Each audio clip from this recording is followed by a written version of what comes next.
Hello everyone and welcome back to Nate the Hoof Guy. Today's video we are looking at a cow with a lesion on her medial claw of one of her rear feet. Now this is odd. Typically most lesions are going to be on that lateral claw, that outside claw, but this one's on the medial, so let's get right into the action and uncover this lesion.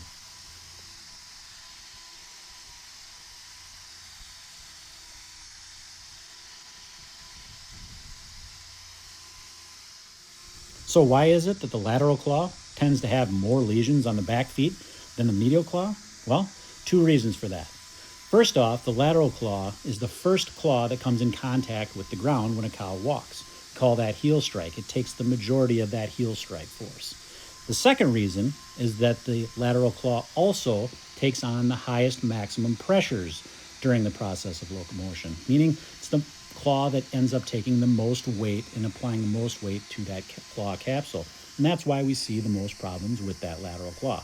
Now that doesn't mean that the medial is immune from trauma. As you're about to see in this video, we can have lesions there as well. As we swing in close, this is the spot where the lesion's going to be hiding underneath. You can see some of the exudate there. We need to open this area up to see what's underneath. The other problem we have with this foot, if we look over to that lateral claw, there is some hemorrhaging in that as well. That's not a good thing, but in this case, likely we're going to have to put a block on that lateral claw regardless. So let's get started on this medial and see what we can find underneath that.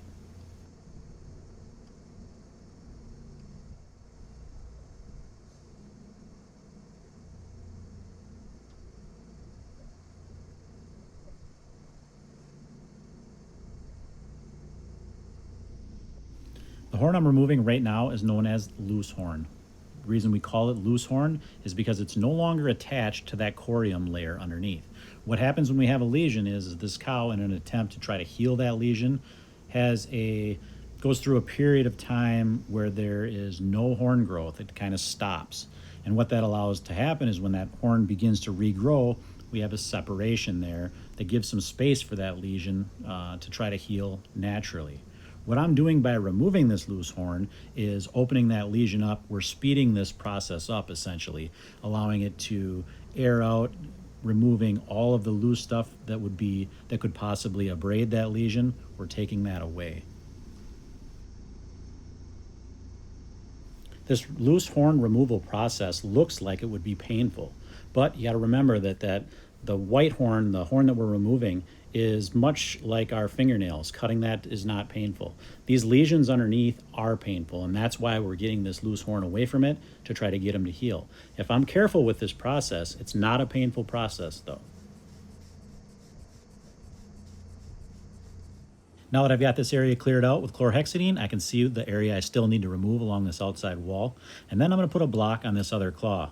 Even though there's some hemorrhaging on that lateral claw, a block is still the best option here. This area along this wall is what I need to remove, and then we'll be able to put our salicylic acid treatment on.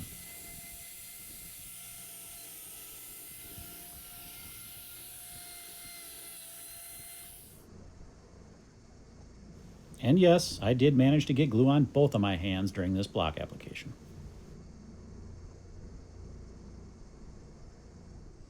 Now I just need to finish touching up around this lesion before we apply our treatment.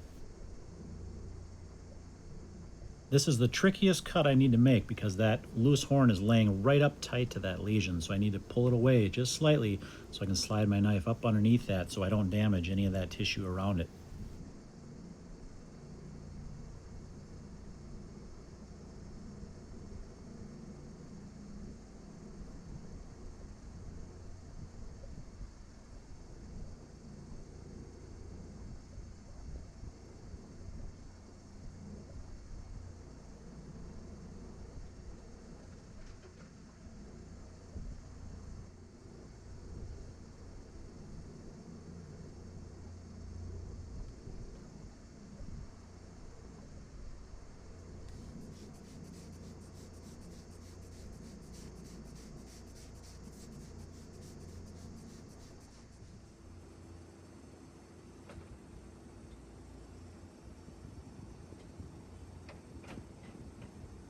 And one last close-up before I apply some salicylic acid to this area right here.